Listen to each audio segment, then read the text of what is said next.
Então, pessoal, vamos dar o início oficial aqui ao lançamento do Ainda que a Terra se Abra, nessa versão virtual, né, Gabi? Virtual, mas está valendo. Exato. A gente, enquanto ser humano, tem essa capacidade de se adaptar aos problemas, de se adaptar às adversidades e ainda assim conseguir persistir, chegar aos nossos objetivos, conseguir avançar. Então, eu queria já no começo agora, as palavras iniciais, rapidinho, Gabi, agradecer a presença de todo mundo que está aqui com a gente nesse lançamento, avisar para vocês que o Ainda que a Terra se Abra ainda está em pré-venda, está com 10% de desconto ali no site da Editora Taverna. Eu fiz uma apresentação para ti, tá, Gabi? É um evento como se fosse na livraria. Tá bom, tá bom. Gabriela Silva, graduada em Letras, tem licenciatura plena em Língua Portuguesa e Literatura de Língua Portuguesa pela FAPA em 2003. Especialista em Leitura, Teoria e Prática pela FAPA em 2005. Mestre em Teoria da Literatura na PUC em 2009. Doutora em Teoria da Literatura pela PUC em 2013. Fiz uma biografia aqui resumida, né, Gabi? Porque se eu fosse ler toda a tua biografia, eu ia gastar uns 40 minutos lendo tudo. Mas então, tá, Gabi, vou passar a palavra para ti agora, tu que comanda essa nossa live, tá? Muito obrigado por participar. Tu sabe o quanto a tua amizade é importante para mim. Fico muito feliz a gente poder estar dividindo esse momento junto. Olá, pessoal. Obrigada, Rodrigo, pelas palavras tão carinhosas. Mas hoje, meu amigo, o brilho é teu, não meu. Então, vamos aí dar lenha para esse brilho fantástico que tu tens apresentado ao longo da tua carreira. Para quem conhece o Rodrigo, sabe que esse não é o primeiro livro. Ele é advogado de formação acadêmica, de profissão, mas ele também é escritor. Eu penso que o Rodrigo ele não leva, não são coisas apartadas, separadas. São coisas de par e passo. Ele não abre mão do direito para escrever e não abre mão da escritura para poder sobreviver como advogado. Então, em tempos tão difíceis como os nossos, tanto para a literatura, em alguns sentidos, né, como também de sobrevivência, o Rodrigo faz isso muito bem. Além de ser uma voz atuante da literatura gaúcha, também organizando o Festival Literário de Bagé, levando escritores de Bagé, comentando a literatura e a cultura do Sul, já levou grandes nomes para Bagé, da literatura gaúcha, e tem feito, então, um trabalho de excelência, no sentido de ligar, de estabelecer laços entre a fronteira e a capital, e também a gente pensa positivamente que isso vai se expandir, e o teu trabalho, tanto como curador desse evento, como escritor, saia aqui do Rio Grande do Sul e se expanda, porque é merecido. Obrigado. Bom, eu conheci o Rodrigo através da Livraria Taverna também, e do Gustavo Texter, que nos apresentou. É verdade. O padrinho dessa amizade. E desde então eu escrevi muitos bons laços com o Rodrigo. Eu considero uma bênção isso. É uma pessoa super inteligente, é um menino de bom coração, né? A gente fica... Né? E a gente fica feliz com essas amizades boas. Eu gosto de pensar algumas coisas interessantes que eu quero conversar contigo hoje. Vamos lá. As coisas não vou falar isso porque tu é meu amigo e tal, mas eu fiz a revisão do teu livro, eu fiz o pós-fácil do teu livro, eu tenho conversado sobre o teu livro, a expectativa das pessoas, e poucos autores aqui no Rio Grande do Sul têm essa expectativa em relação ao seu próximo lançamento, né? Qual é o próximo livro do Rodrigo? Aí, Rodrigo, quando é que a gente vai ter um novo livro? Então, isso tem surgido. Eu me lembro de ver isso muito com o Assis Brasil. As pessoas ficavam ansiosas do próximo livro do Assis Brasil. Então, acho que tem uma trajetória aí que está te alinhando a esses grandes nomes da literatura gaúcha que tem esperado, né? A gente espera o livro do Rodrigo. Então, a partir dessa ideia que eu comentei agora, de um livro novo, de uma nova história, Rodrigo, eu começo uma leitura. Eu vou ler os primeiros, do capítulo 2, eu vou ler um trecho do teu... Tá. Então, vou fazer a leitura desse trecho do capítulo 2, retomando o que eu tinha dito, que como revisora foi um livro muito bom de trabalhar, porque é uma linguagem muito limpa, muito segura. O Rodrigo não... Nossa! O Rodrigo não titubeia quando escreve. Ele vai muito bem no que ele se propõe. E como também crítica literária, que é uma das minhas funções nessa encarnação, é uma leitura muito prazerosa, é um livro muito sensorial, não é? Sinestésico, de cheiros, de gostos, de calores, né? De abraços, de perspectivas, em termos de sentido. Então, é um livro muito bom. Eu começo, então, a leitura, para em seguida começar, então, o nosso bate-volta de perguntas. Capítulo 2. Agora é tudo com eles. Sente um nó na garganta, mas resiste. Foi ensinado a ser assim, e não decepcionaria o pai logo hoje. Nota que a irmã deixa as lágrimas escorrerem pela face, sem nenhuma vergonha. Não a reconhece mais. A verdade é que são os dois estranhos unidos por uma circunstância, pertencerem à mesma família. Enquanto faz força para manter o caixão alinhado, Martin pensa nas conversas que nunca tiveram e em tudo que se passou entre os três. Pensa a respeito dos pedidos de desculpas nunca ditos e nunca escutados, na injustiça do tempo e da vida. Mas já devia estar acostumado. Deus, se é que existe, nunca foi muito justo com aquela família. Então, a gente tem aí já o ponto de partida dessa narrativa, que é a morte de uma personagem. E a partir da morte dessa personagem, o nosso protagonista, que é Martim, não é? Eu disse Martim, mas é Martim. Martim volta para o sul, depois de uma temporada de longos anos fora aqui do Pampa, ele volta para o sul para esse velório e para passar uma boa temporada de dias na cidade onde ele nasceu. Esse é o mote da história do Rodrigo. A partir disso, a gente vai desenvolver algumas questões que são pertinentes à leitura, que a gente consegue identificar ficam muito claras, muito evidentes, e outras são as camadas do texto que vão nos permitindo, então, reconhecer os traços da literatura produzida pelo Rodrigo, e que mais tarde eu vou falar sobre isso. Sim. Eu tive o prazer de nomear a literatura do Rodrigo, que agora é a literatura tavariana. Ah, literatura tavariana, hein? Quem diria? Rodrigo, tu falaste ao longo de muito tempo sobre o teu livro pra gente, os teus amigos mais próximos, mas o teu público também quer saber. E a gente também, como amigos, quer ouvir mais um pouco. Como surgiu essa ideia? É uma pergunta, banal, né? Mas é uma pergunta necessária, porque é assim que a gente entra, então, no teu circuito criativo. E eu quero que tu fales para nós como foi construir essa ideia, de onde surgiu essa personagem e da onde que é esse mote do Ainda que a Terra se Abra. Então, Gabi, em seguida que eu lancei o Andarilhos, vamos de ginginha, em seguida que eu lancei o Andarilhos, muitas pessoas me perguntaram, tá, mas teu próximo livro vai ser regional de novo ou tu vai tentar outras coisas?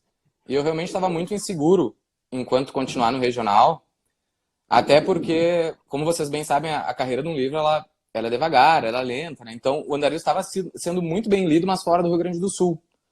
Aqui não. E eu fiquei bem, será que as pessoas daqui realmente não querem mais saber do regional, do regionalista, enfim? E durante algum tempo eu fiquei mastigando sobre qual poderia ser a temática do meu livro. Pensei em outras coisas, fiz alguns esqueletos. Mas aí eu me deparei com uma notícia. Na verdade, eu acho que o Andarilhos eu já tinha escrito, mas ele não tinha sido lançado ainda, quando eu me deparei com a notícia.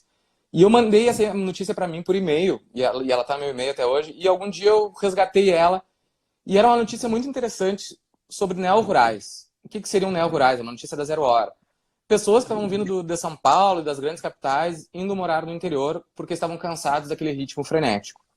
E aí, botei no Google sobre aquilo, não achei nada nada fora aquela matéria sobre aquilo, nem sobre aquele termo. Aí entrei no site da Farsul, entrei no site do Senar, entrei no site de tudo, nada. Nenhuma matéria, nenhum artigo, nada. Aí entrei lá naquele negócio onde fica um... Tu vai saber melhor do que eu o nome daquele, onde o pessoal dos estudos, do doutorados e mestrados, publicam seus artigos. Não é no Lattes, tá? É em outro lugar. Tipo, o Academia? Eu acho que era isso, era um banco de arquivos, de pesquisas. E aí, lá, encontrei tão pouco, quase nada. Tipo, tinha alguma coisa na área da antropologia, assim, mas tipo, muito superficial, muito... Eu disse, mas que tema interessante, é um tema tão atual, tão contemporâneo, que ninguém falou.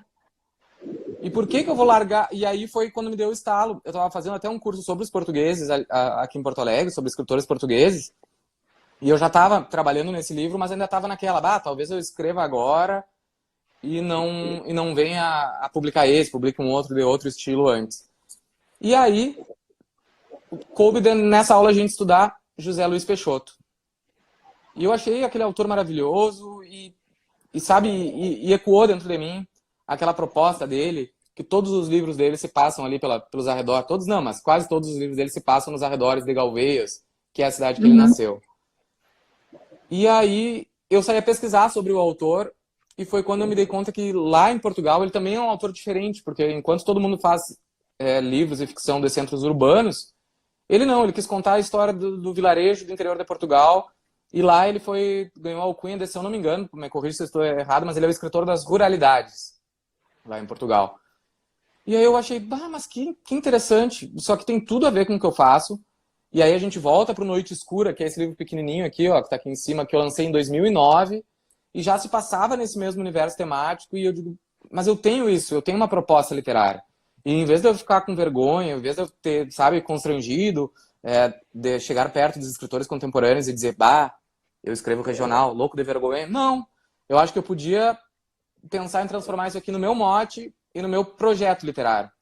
Porque eu quero chegar lá no dia que eu resolva parar de escrever, que eu não tenho mais histórias para contar, que o mosaico dos meus livros tenha um universo temático e as pessoas possam ver no contexto aquilo que eu queria dizer.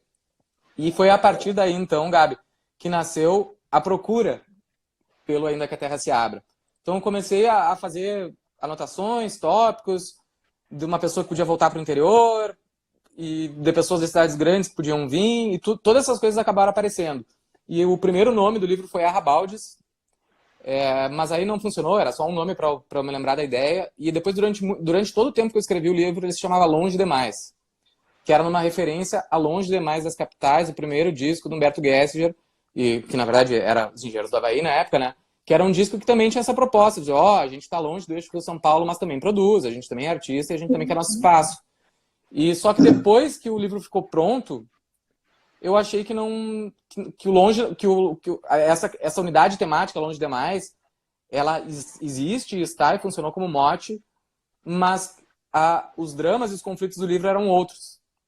Então aí foi um trabalho árduo ali para achar esse nome ali, foi muito difícil de escolher um nome, porque eu queria um nome grande, um nome imponente, e aí o Martim, que é a personagem protagonista ali do livro, né, Gabi?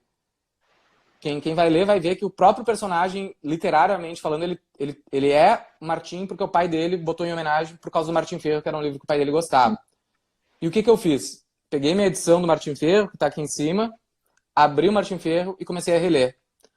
E dentro dessa releitura eu achei um verso de um daqueles poemas que compõe o livro que falava Aunque la tierra se abra.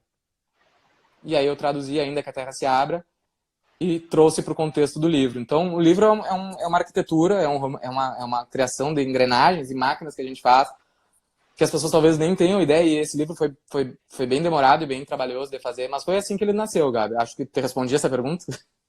Respondeu. É interessante pensar isso, Rodrigo, porque tu fez a oficina do Assis Brasil, tu fez outras oficinas, tu fez a do Chewich, não? A do Chewich foi... o Samir tá aí também, Debeles, uns amigos. Eu fiz a oficina do Alcir Chewich em 2008, lá em Bagé. E agora, em 2018, eu fiz a do Assis Brasil aqui em Porto Alegre. Foram as oficinas mesmo, grandes, enfim. Depois fiz alguns outros, vários e diversos, cursos com um monte de escritor, e palestras, enfim. Eu sou uma pessoa que gosto muito de trocar ideia com escritores. E o Andarilhos, quando eu lancei aqui em 2017, eu conhecia 2 ou 3 escritores daqui de vista. E talvez até no lançamento dele, que foi no inverno de 2017, os escritores que foram lá, que eu já conhecia, era o Samir, que eu conheci de vista, aqui do Bonfim. Convidei ele na rua achando que ele jamais apareceria no lançamento, e foi. Te agradeço sempre por isso, né, Samir? E o outro foi o Chico Botelho, José Francisco Botelho, que é meu primo. Então ele tinha que ir mesmo, é família, né? A gente espera isso da família. Mas, Rodrigo, eu toquei nas oficinas porque existe a questão que as oficinas elas nos permitem aprender diversas modalidades de construção do texto. O Martim, então, ele é esse embrião aí que vem do Martim Fierro, né? E que vem de outras leituras aí que tu acabaste de dizer. E que eu gostaria de comentar uma coisa interessante, que a gente pensa que o regionalismo é uma coisa... é tão bobo o regionalismo, o cara tá falando ali né, da campanha, tá falando da região que ele cresceu. Não, o regionalismo é uma metonímia do todo, não é? Porque é como se eu recortasse uma parte do organismo, do funcionamento do organismo, e tentasse compreender o corpo todo. Então, eu digo isso, eu gosto muito das metáforas da anatomia para pensar a literatura. Então, o regionalismo, quando eu pego um Érico Veríssimo, quando eu pego um Simões Lopes Neto, quando eu pego o Assis Brasil, o Chuíche, o Chile, o falecido, o Chile, não é? Eu pego esses autores, eu tenho ali um microcosmo de um cosmo maior, não é? Exato. E aí está o lance que eu gostei muito quando eu li teu livro e que me deixou feliz, não é? Tu tem ali uma micro narrativa dentro de uma macro narrativa. A micro narrativa é o Martim, não é? O Martim e o retorno dele. Eu quero te ouvir falar sobre esse retorno, sobre o cerne disso, e depois eu vou, então, partir para a segunda parte da minha pergunta, que é sobre o retorno. Né? O retorno é uma coisa muito, muito interessante dentro dos estudos literários. A gente começa lá com o nosso amigo o Ulisses, que volta da Guerra de Troia, né? E vai lá para o seu retorno de reconhecimento, de passar por situações dolorosas, de reconhecer de um modo tangível o seu próprio reino, né, que é o que acontece com o Martim. Exatamente. Então, a minha pergunta, dentro do grupo de perguntas, é justamente, fala um pouco dessa história, né? Fala um pouco do sentido dessa história a partir da personagem. Como é que tu criaste o Martim, que tem aí o seu berço no Martim Fierro? E o Martim é um personagem assim que tem muito a ver com as angústias de hoje em dia, sabe? E ele foi construído nisso. Qual era a questão essencial desse personagem? É um personagem ansioso, é um personagem que carrega uma culpa, né? Uma culpa expressiva, só que é um personagem que, com certeza, essa culpa vem com muita confusão e um pouco entendimento do universo em que ele vive. Então eu construí cada cena do livro pensando sempre nisso, sempre nessa questão essencial. E onde é que eu queria chegar, que era naquele fim exatamente que eu cheguei ali, um livro que se passa todo em uma semana, e isso já é algo que também já faz parte desse meu universo. O Noite Escura, que é esse livro pequenininho aqui que eu lancei em 2009, ele se passa todo em uma noite. Eu escrevi altamente influenciado pela série aquela 24 Horas, que eu estava assistindo muito na época, então eu quis escrever uma pequena novelinha que se passasse praticamente num ritmo frenético, hora a hora. E todas essas coisas vieram comigo. E o nome da cidade que se passa, esse livrinho de 2009, se chama São Francisco do Sul. E por coincidência ou não é coincidência, né? Ela é a mesma cidade que se passa Ainda que a Terra se Abra, muito embora dividida num espaço de praticamente 10 anos das próprias histórias e da escrita. Mas quem já leu Noite Escura e vier ler Ainda que a Terra se Abra vai ver que alguns cenários eu coloquei de volta. Nessa brincadeira de criar realmente uma unidade temática. E o Martim veio a calhar nesse sentido. Assim, eu queria trazer esse personagem. A primeira versão dos tópicos, ele voltaria para essa casa e ele não se daria muito bem com o pai dele. E eu cheguei a escrever alguma coisa nesse sentido, só que o pai dele estaria doente. E eu achei sabe, que eu precisava cortar aquela raiz que ele tinha para fazer ele finalmente poder nascer de novo e florescer, esse Martim, esse personagem, que sim, que tem uma referência óbvia, né, à jornada desse retorno, desse herói clássico aí que a gente tem. E são histórias, basicamente, para mim, que me emocionam. Histórias de volta, histórias, dramas familiares, em que as pessoas conseguem ler o teu livro, se espelhar nele e refletir um pouco. Eu nunca faço nada escrito assim num tom melodramático, né, Gabi? Mas ontem ou antes de ontem, a Nath do Infinitas Leituras, que está por aí, já recebeu o seu e-book, já leu. Ela me mandou um print, Rodrigo, meu pai faleceu ano passado e eu me identifiquei muito com o teu livro e terminei o livro chorando. Não era minha ideia fazer ninguém chorar. Mas para te ver como esses personagens, esses seres que a gente cria, claro que tem muitas referências, mas a gente consegue entregar emoção para as pessoas. E é por isso que a literatura é tão bonita e tão importante, né, cara? Exato. É curioso pensar algumas coisas do teu livro, assim. Eu me emocionei em vários momentos. Tanto é que aquela vez que a gente estava falando da revisão, eu te li um trecho, que aliás eu trouxe esse trecho novamente para ler hoje para o pessoal, que assim, para quem conhece o Pampa, né, eu conheço o Pampa, embora todo mundo ache que eu sou, como é que se diz, metade portuguesa, metade paulista, eu tenho uma parte pampiana bem forte. E então, aquela recordação da infância, de chegar no Pampa, de ver, sabe, o campo mesmo, é uma sensação incrível, é uma sensação de pertencimento muito forte. A gente se entende com o Pampa. Exato, foi essa a construção que eu busquei no livro, assim. Até quando tu citou no nosso pós-fácil, e realmente aquilo ali foi proposital, e aquele conto do Borges que tu cita é uma referência e uma inspiração, porque é um personagem que foi embora e não se sentia pertencente àquele espaço, e esse espaço eu digo interior do Rio Grande do Sul, mas quando volta, o Sul começa a brotar nele de dentro de um jeito tão forte que é irresistível, ele não tem como escapar do seu destino.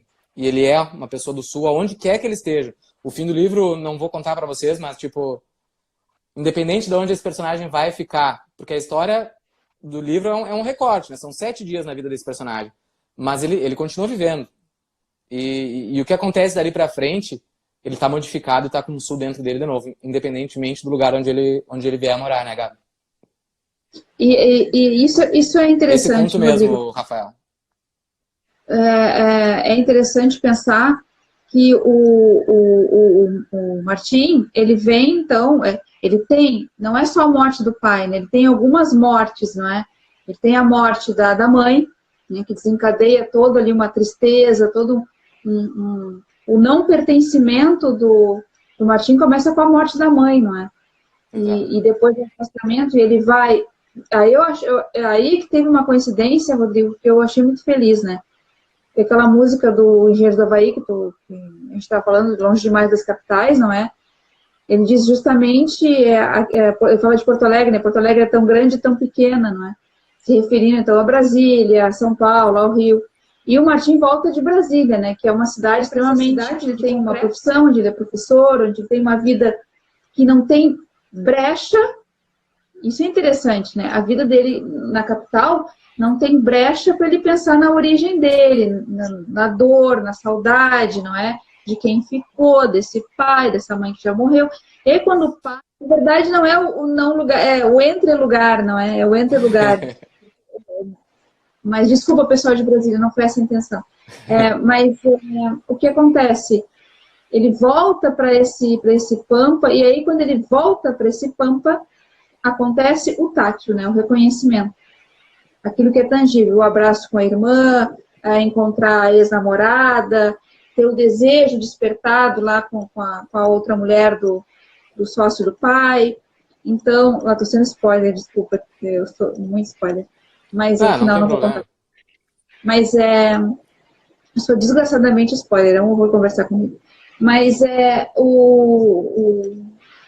então a gente tem esse retorno, né? E o retorno, lembraste do Sul, né? Quando eu falei para o Gustavo, eu revisei o livro do Rodrigo. A gente começou a conversar do teu livro e ele assim, Gabi, percebeste o Sul ali? Sim, percebi o Sul ali, né? Tá ali o Sul do Borges, né?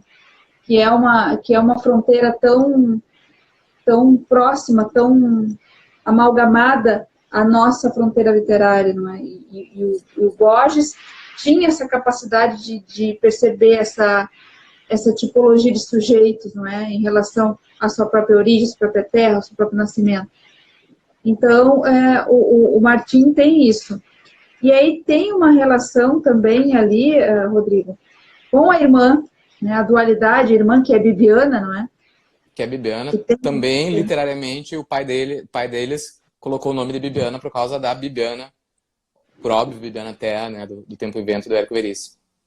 Isso. E eu quero te ouvir falar um pouco dessas duas personagens que, para mim, elas são fundamentais para eu conseguir entender o Martim, né? Que é a dualidade com a irmã, que, a princípio, a gente identifica só como aquela que ficou cuidando, né, da casa, aquela que ficou com o pai, mas a gente percebe que tem ali um movimento, uma imagem de um iceberg, não é? Ela tem lá uma leitura muito mais profunda da personalidade dela. E o pai, né? O pai é uma figura muito interessante, e eu quero te ouvir falar sobre essas duas personagens.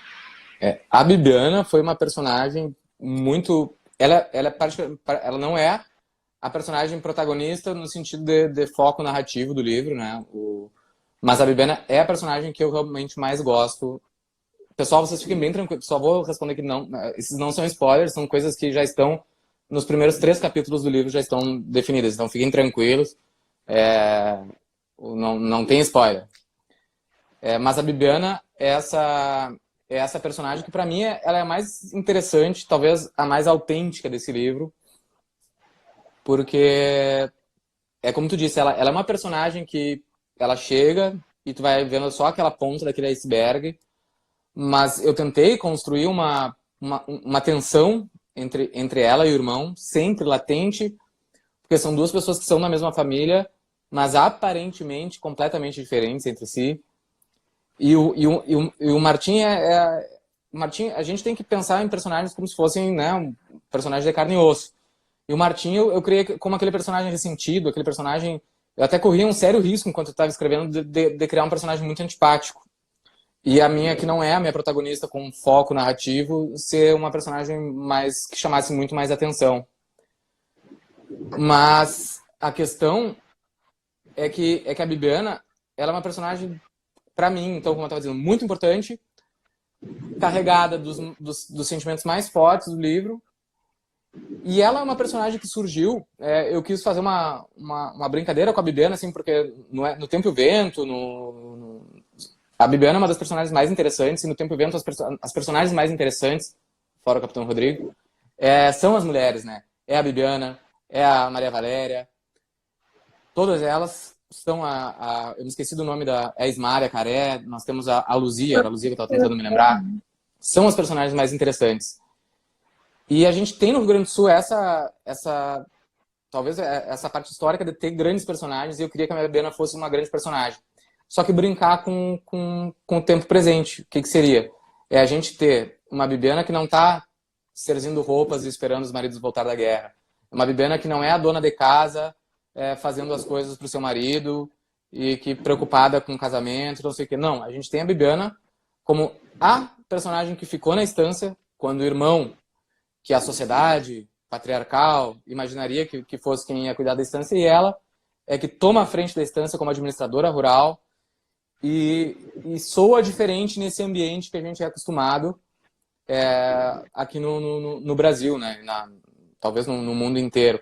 A gente tem as grandes mulheres criadoras e mulheres que trabalham com campos, e foi uma homenagem talvez a elas se sentirem mais representadas, não como as mulheres que cuidam da casa, mas sim como as mulheres que cuidam dos negócios da família. A Bibiana, né, do Érico Veríssimo, ela tem a questão da espera, não é? Ela que permanece viva, né? É ela que continua, é ela que está ali com aquela tesoura de cortar o tempo, né? Uma coisa meio Moira, né? Que vai cortar o tempo. Então, ela é a grande guardiã da memória. Da memória da família. E a tua Bibiana, eu não vou contar pro pessoal, porque é uma das Eles vão coisas nos que eu xingar mais... aqui. O Fábio Não vou Maciel, contar. meu amigo lá, tá morando em São Gabriel agora, já me xingou aqui. Sinto que já li o livro, não preciso mais, obrigado. Amigo, não siga. Assim, ó, eu gostei muito, então eu me entusiasmo para falar.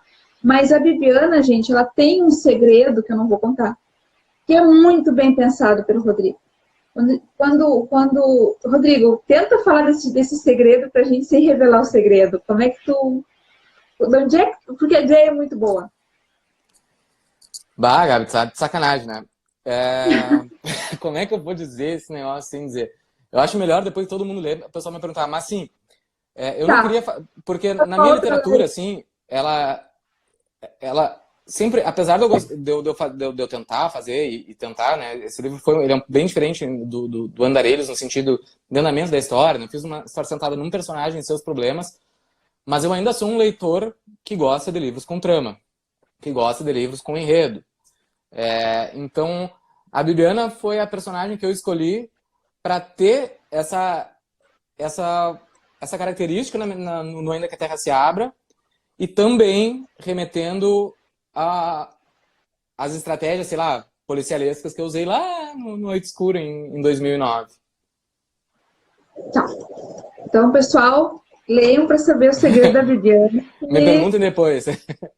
Tem A um gente filme que me volta... inspirou muito essa solução, Vai, e eu queria vai chegar numa coisa parecida, mas eu não posso falar o filme, porque senão vocês eu vou estragar. Guardo, porque, pessoal, é mesmo muito interessante o segredo da Bibiana. E eu fiquei assim, ó, sério, né? Porque, na verdade, a gente demora para perceber. A gente demora para perceber, a gente tem os nuances no texto ali, mas pensa, não, será? E aí, no meio, ali, um pouco perto do final, a gente já tem a revelação do que é, assim. E aí a gente fica, sério, Rodrigo, que a Bibiana é isso? Então, mas no sentido de revelação, né? No sentido de como o Rodrigo arquitetou isso, foi muito bem escondido do leitor, assim. Mas, Gabi, só antes da gente continuar, aproveitar, pagar o serviço aqui no meio das perguntas. Pessoal, o livro Ainda que a Terra se Abra, ele ainda está em pré-venda, com 10% de desconto no site da editora Taverna. Tá? A gente vai poder enviar agora quando as coisas se normalizarem, daqui a 1, 2, 3, 4 semanas, a gente não sabe. Mas para compensar isso, eu estou oferecendo enquanto autor, né? Eu pedi uma autorização dos meus editores, mas eu vou presentear as pessoas que estão comprando o livro na pré-venda com o e-book Kindle. Então, quem não tem o Kindle pode baixar o aplicativo para o celular, para o tablet ou para o computador.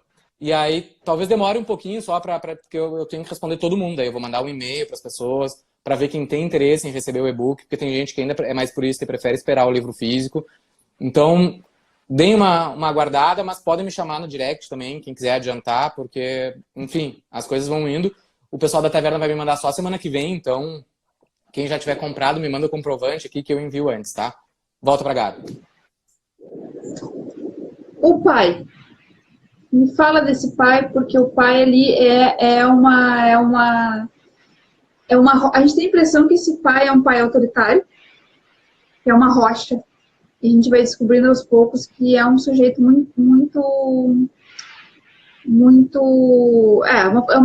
uma redundância que eu vou falar, mas ele é muito humano, né? E no final a gente acaba descobrindo o tanto de humanidade que ele tem. E como é que foi construir esse pai? Exato. Gabi, o pai, primeiro ele estava vivo, né? Então o primeiro fato do livro é que eu matei o pai.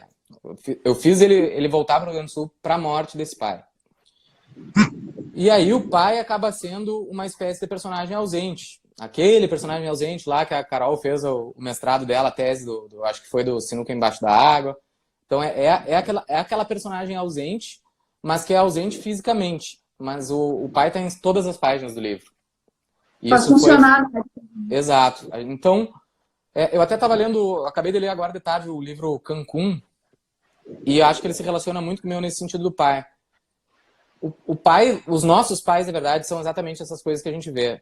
São pedras, são fortes, são pessoas que talvez a gente nunca conheça por completo, porque os nossos pais, eles deixam a gente acessar só partes das informações da vida deles.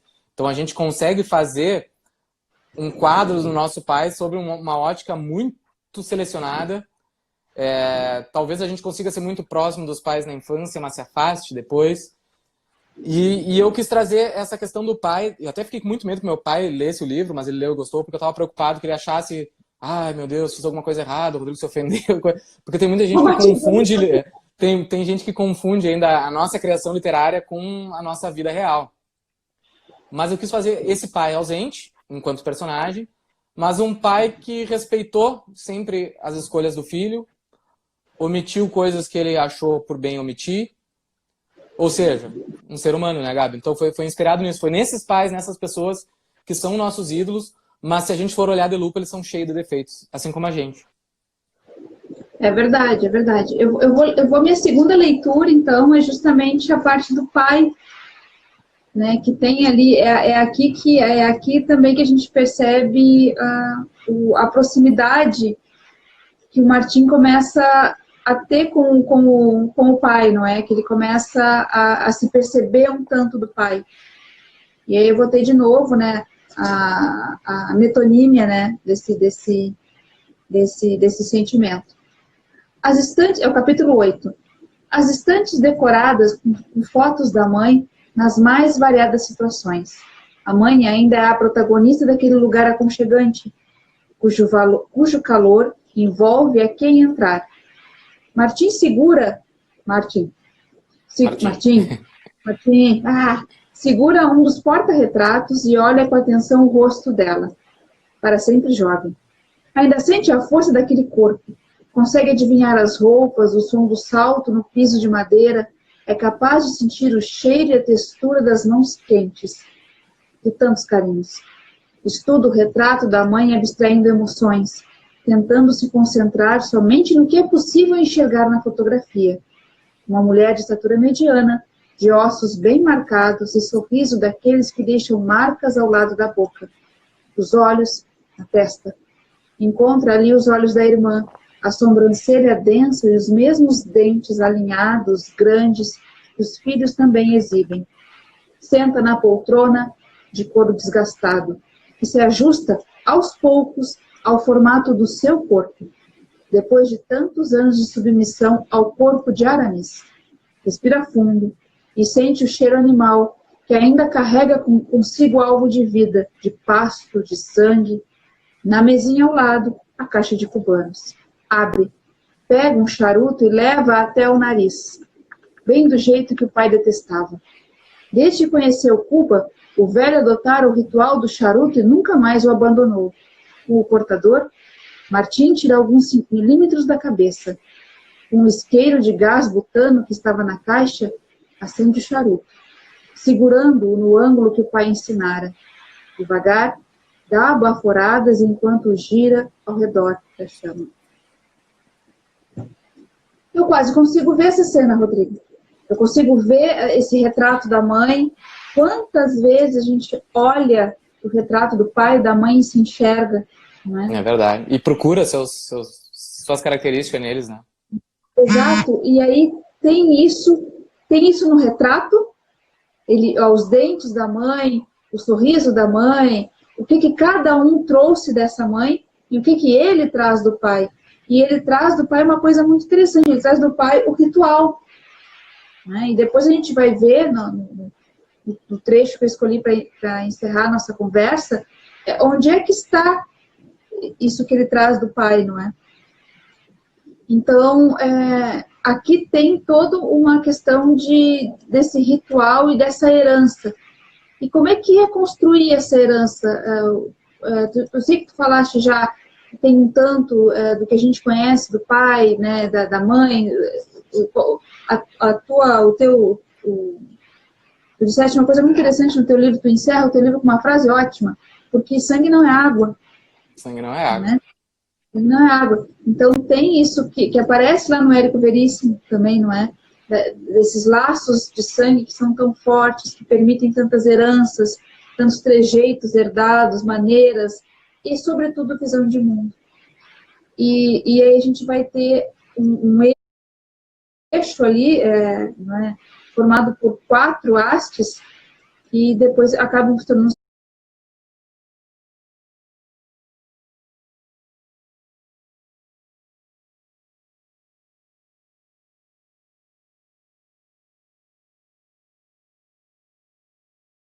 só 3, que é a Bibiana, o Martim e o pai. Então, como é que foi construir essa família? Como é que foi construir esses dilemas, assim? O que tu observou? E aí eu vou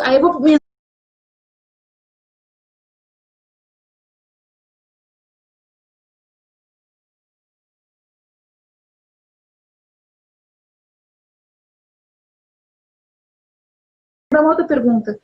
Porque tu tem uma descrição muito boa de ambientes, tem uma descrição, eu me lembro de ouvir tu falar também de inspiração de certos personagens, como o dono do boliche.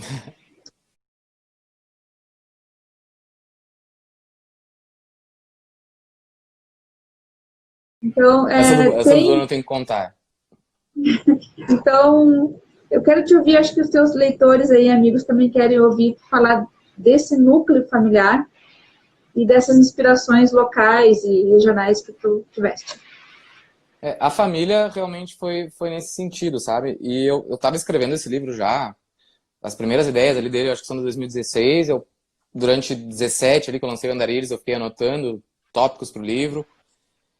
E ele sempre me pareceu, quando as pessoas me perguntavam, teu livro o que que é? Eu disse, ele tá me parecendo um drama familiar, sabe? Um filme, né? Um drama familiar.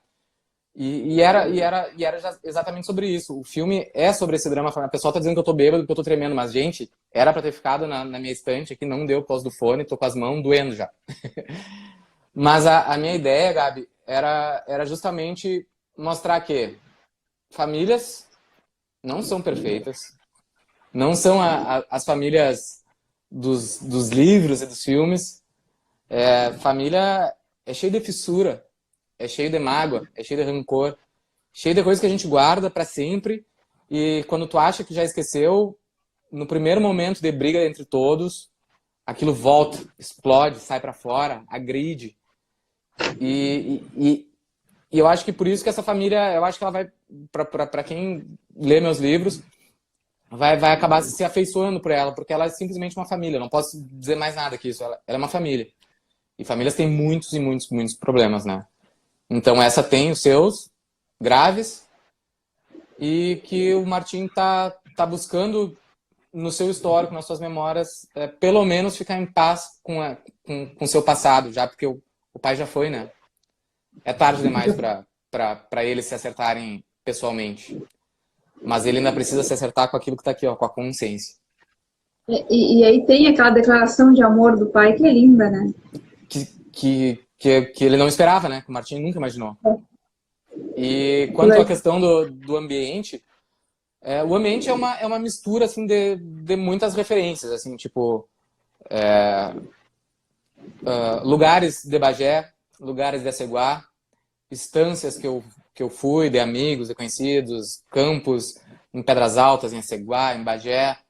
Essa São Francisco do Sul, eu diria que é uma mistura de Aceguá com Pedras Altas. E a casa deles, que é uma propriedade rural, que fica perto de uma dessas vilinhas aí, onde moram 4, 5 mil pessoas. E aparecem esses ambientes. O bar do Renato, do Renato Machado, nosso amigo de Bagé, quem tá aí de Bagé, vai se lembrar desse bar. O bar já apareceu no Noite Escura. Era um bar maravilhoso, que a gente assistia a todos os jogos do Grêmio lá, enquanto eu ainda morava em Bagé, até 2008. Não, até 2012. Mas 2012 até que o bar já estava fechado. E era um bar muito, muito legal. E era um ambiente surreal, assim. Era um ambiente de livro, né? Tu chegava lá, as paredes eram repletas de quadros do Grêmio, desde os anos 70 até agora. E o Renato era um personagem em si só. Teve um ano que ele... Bom, no lançamento do Noite Escura, a gente fez o churrasco do lançamento lá no Bar do Renato, que é esse bar que aparece. Ele nos deu uma caixa lá com de nova skin, eu acho, pra gente comemorar. Ele é um personagem. E eu pedi autorização dele na época e agora eu homenageei ele de novo. Ele aparece no meu livro de novo. E são essas coisas. Eu acho que o escritor, ele tem isso. Assim, quando tu achar que uma pessoa que tá escritor tá em silêncio, fica com medo, porque ele tá anotando mentalmente coisas que tu tá fazendo para ele usar nos livros. Então, nos meus livros tem muitas frases que são frases da minha avó, da Avó Maria.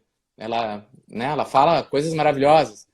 E esses dias, né, eu tava em Bagé, agora tomando café da manhã, e a minha avó tá com 93 anos, lúcida, mas o corpo já tá gasto, não consegue enxergar.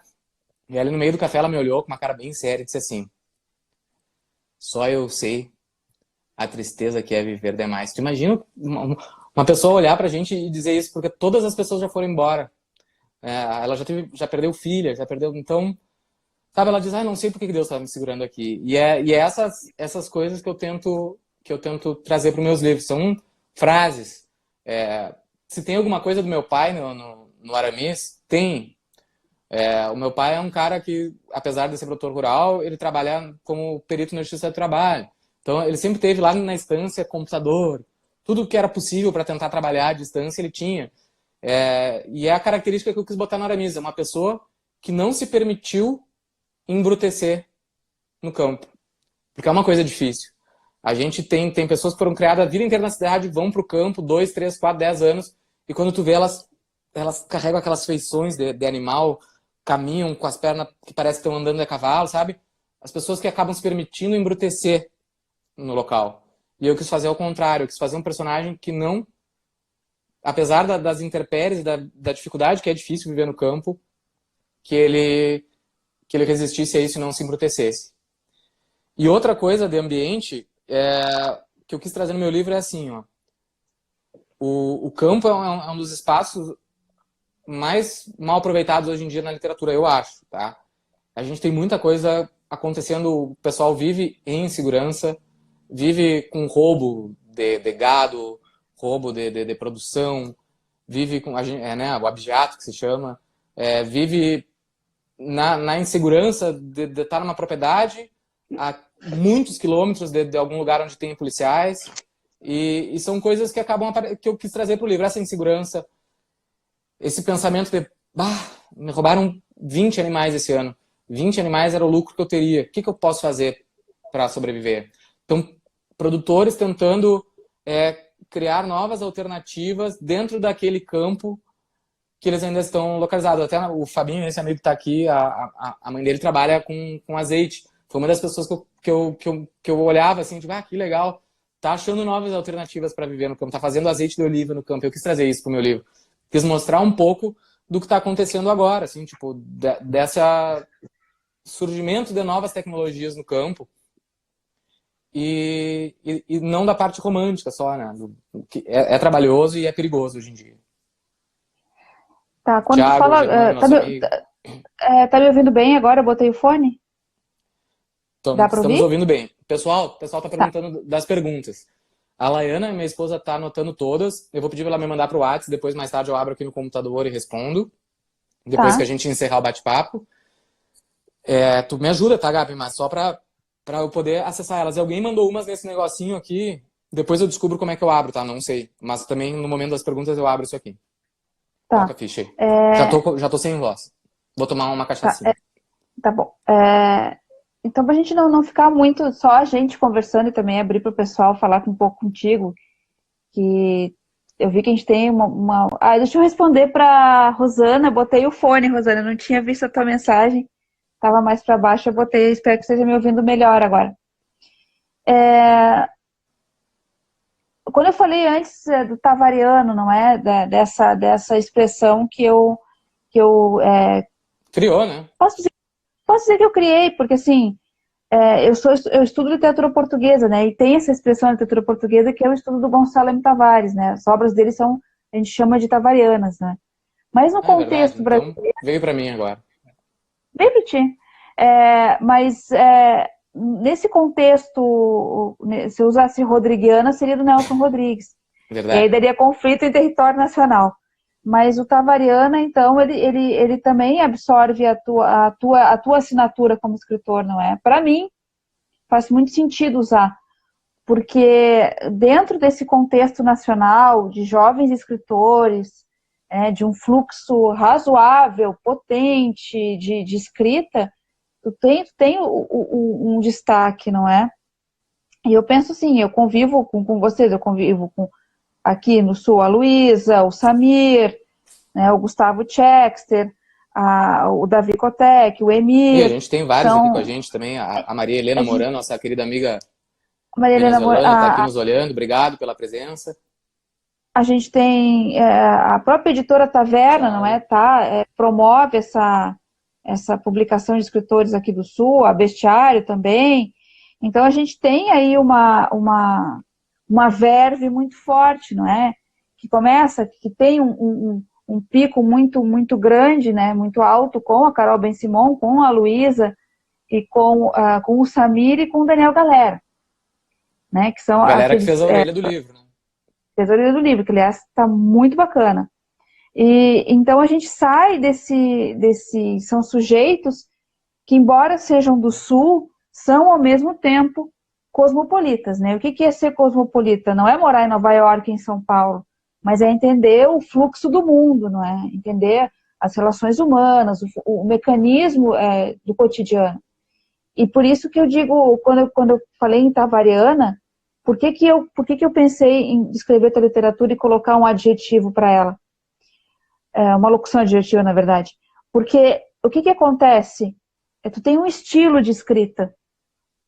E esse estilo me permite identificar características, como, por exemplo, dar voz aos personagens do Sul, descrever o cenário, mas, acima de tudo, propor discussões de identidade, discussões da alma dessas personagens de um modo mais abrangente. Os medos, as tolerâncias, as insuficiências, o amor, né, a memória, a construção identitária, que isso todos fazem, não é? Mas, no entanto, quando eu brinco contigo e te chamei de Érico Veríssimo Underground, foi justamente, eu falei de vários escritores que fazem parte dessas, isso ali, ó, autores contemporâneos que te influenciam, sim. quem foi que perguntou ali, o clube de leitura, né? Mas como é que tu percebe o contexto literário atual brasileiro? Como é que tu te percebe nesse contexto? Quais são as suas leituras? Enfim, qual o teu panorama, assim, para a gente começar a pensar também e abrir para os nossos Gabi, participantes? essa questão, para mim, ela é muito cara, muito importante também, porque eu sou um escritor que tem essa referência e, né, um trabalho super inspirado no Érico Veríssimo, mas principalmente com esse livro, com Ainda que a Terra se Abra, eu procurei dialogar muito com escritores brasileiros contemporâneos. Cito esses que tu citou na pergunta, tá? O Samir, a Luísa, o Galera, outros que me influenciaram bastante, Michel Laube, não só brasileiros, Coetzee, porque tem alguma coisa do livro dele aqui no meu, na linguagem crua. Se eu não me engano, é na infância ou é na adolescência, ou na juventude, aquele que ele tem umas cenas na estância onde ele viveu, não lembro, que tipo, são referências. Então, eu fiz essa escolha. Uma escolha que não é muito óbvia e talvez seja arriscada de seguir nesse universo regional. Mas eu me vejo como um regional com passaporte carimbado. Um regional que tenta se colocar enquanto autor contemporâneo. Então, no livro,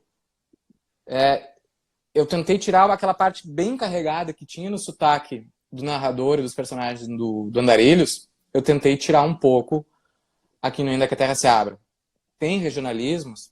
Tem, porque eu escolhi continuar com esse projeto. Vou continuar para sempre? Não sei, porque não tem como prever se eu ainda vou querer estar falando disso daqui a muito tempo. Mas eu tenho, sim, escritores que são referências e conseguem ficar, sabe? Eu acabo sempre voltando ao Érico, mas o Érico tem isso, ele tem muitos livros contemporâneos da época que ele estava escrevendo não deixaram de ser livros nacionais, né? Eu acho que a gente tem que tentar se colocar nisso. Não posso querer estar no patamar de pessoas que já têm muita estrada na minha frente. Mas o que eu estou fazendo é aprendendo com eles, né? A gente pode aprender com eles. O exercício de escrita é um exercício de leitura, né? A Exato. gente começa a escrever quando a gente começa a ler os outros autores. Por Rodrigo, exemplo, o narrador do Ainda que a Terra se Abra, eu achei o tempo da história, assim, sendo narrado no presente, em terceira pessoa, depois de trocar uma ideia e ler o Clube dos Jardineiros da Fumaça, da Carol. O Barba Ensopada de Sangue tem uma influência muito forte, assim, porque para mim foi um livro que me marcou, me impactou. Então, o diálogo é um troço que eu acho muito difícil. A gente até teve um problema com isso na nossa revisão. Mas o diálogo, para mim, é uma das coisas que eu mais trabalhei no livro. E aí, nisso, a Luísa, que eu não sei se conseguiu voltar, a Luísa Geisler, que é uma mestre dos diálogos, ela consegue fazer diálogos como poucos, me deu uma ajuda muito boa. O Samir também foi um dos primeiros leitores, talvez de uma versão que é bem diferente dessa aqui, que ele diz, Rodrigo, acho que tu precisa deixar o livro um pouco mais assim, um pouco mais assim. Eu, então, além de me inspirar lendo esses autores gaúchos contemporâneos que a gente tem, eu converso com eles, né? Eu consegui criar essa parceria e essa proximidade, e muita gente, e talvez eu até tivesse, será que são pessoas muito, sabe, em cima de um pedestal? E não, é uma turma boa que produz, mas que quando chega um escritor novo, todo mundo te recebe de braço aberto, quer conversar, quer trocar ideia contigo. Isso é muito, muito, muito legal nesse momento da literatura brasileira. Ficou. O Dan de Daniel, Dan Poletti? Dan Poletti. Ele fez um comentário ali sobre que quando ele pensa no Kiefer quando ouve o Tavares, né? Mas eu penso que o Kiefer, ele tem muito disso, né? Ele tem muito de dar essa voz aos personagens aqui do Sul e de mostrar esse cotidiano, de mostrar essa raiz, mas ao mesmo tempo não é um conflito só do homem do Sul, né? É um conflito do cara que pode estar em qualquer lugar do mundo. E a gente tem uma tendência muito errada o Matheus tá, viu? Tem uma tendência muito errada de achar que o regionalismo é um atraso. Sim. A gente estava falando do Gonçalo Tavares, não é? A gente pega o Saramago, a gente pega o Eça de Queiroz, a gente pega, sei lá, qualquer português, vai ter a descrição ali né, dos gostos, das maneiras, do comportamento. Então não dá para dizer assim, o regionalismo é uma chatice, porque se fica falando de como é que é o Pampa. Não, como eu disse antes, é um microcosmo, não é? Que vai se expandir, vai mostrar tanto do mundo que a gente vive, né? E tu sabe, Gabi, que isso aí foi uma coisa assim que eu acho até que foi bom, tá? Mas o Andarilhos, quando a primeira edição dele, ele se esgotou em 6 meses, ali, quando ele saiu ainda pela editora Martins Livreiro, como uma editora tradicional aqui do Rio Grande do Sul, de livro gauchesco. A editora vendeu aproximadamente 30 livros, o resto eu vendia aqui no direct, as pessoas me chamavam e eu mandava.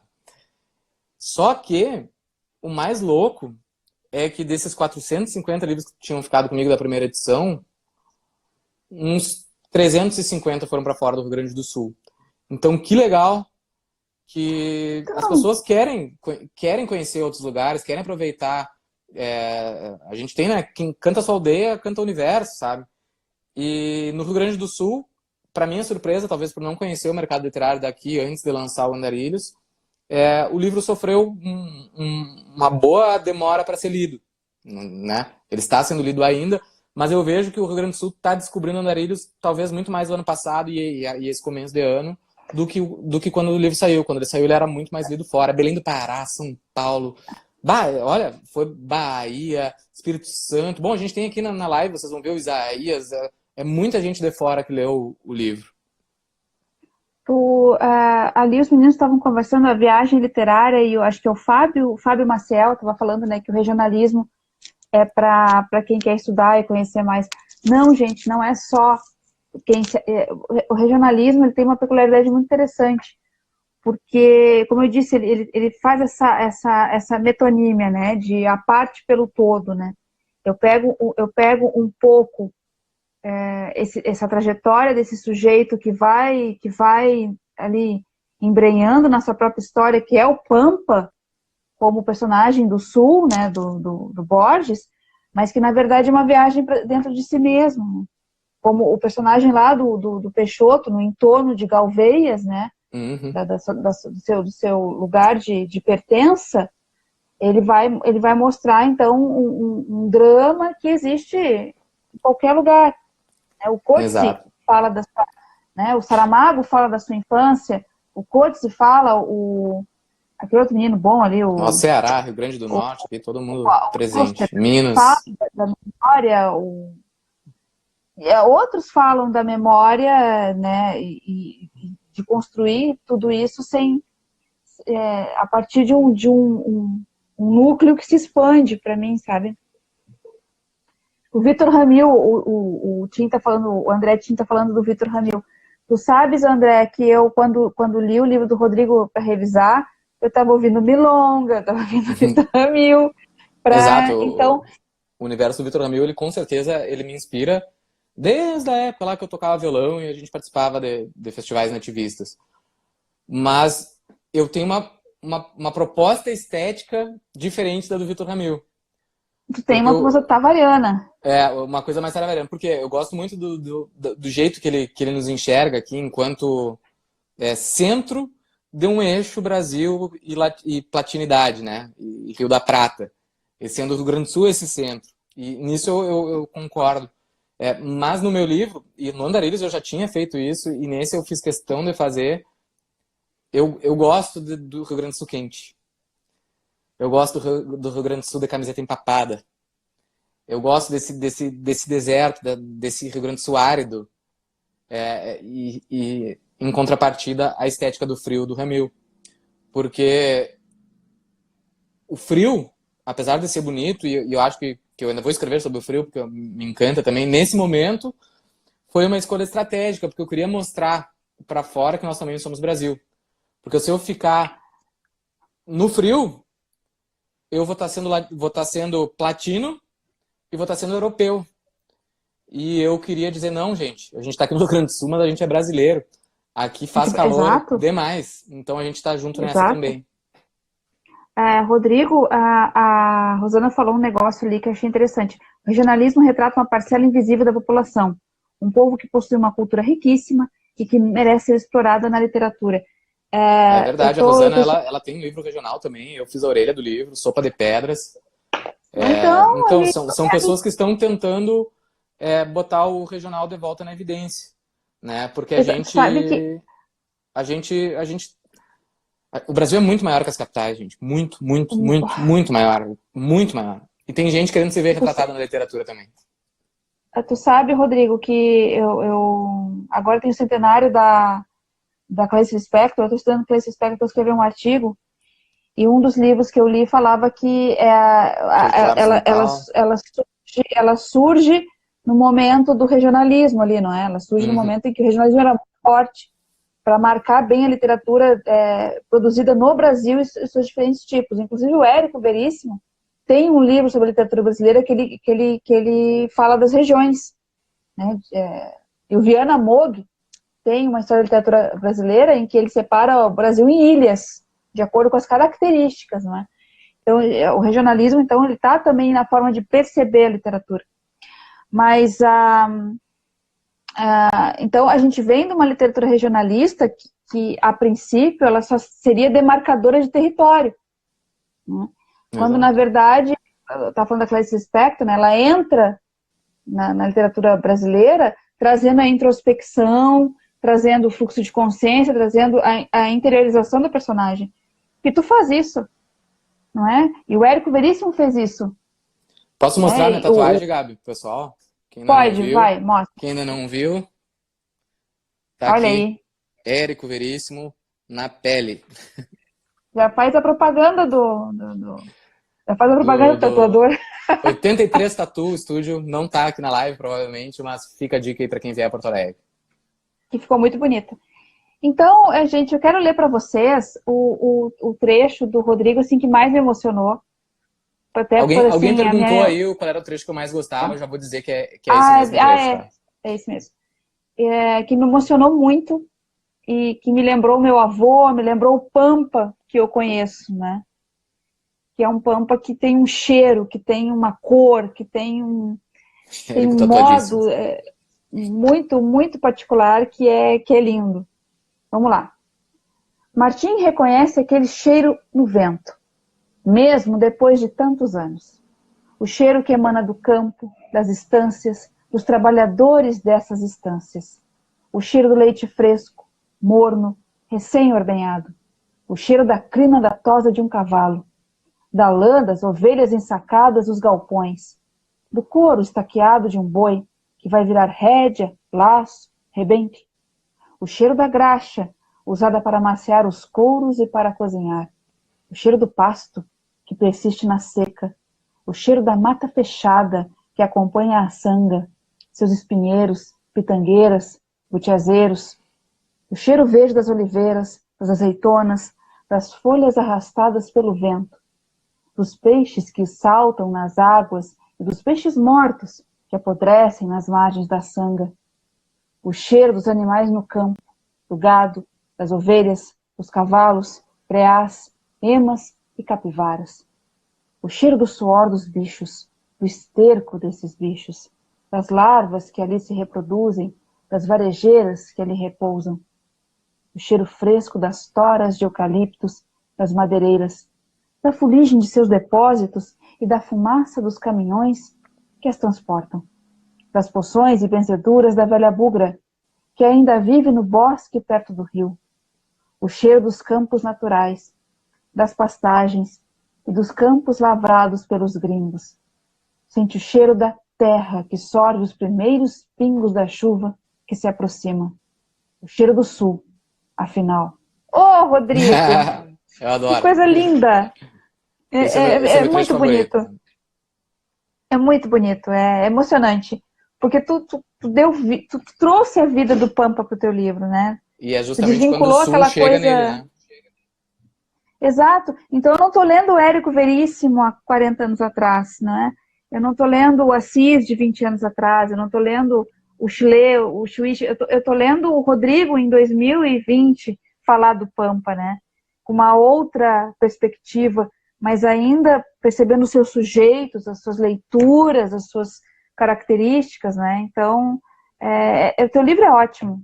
Ó, Gabi, o pessoal tá pedindo para sair um audiolivro do Ainda que a Terra se Abra, narrado por Gabriela Silva. Que tal, hein?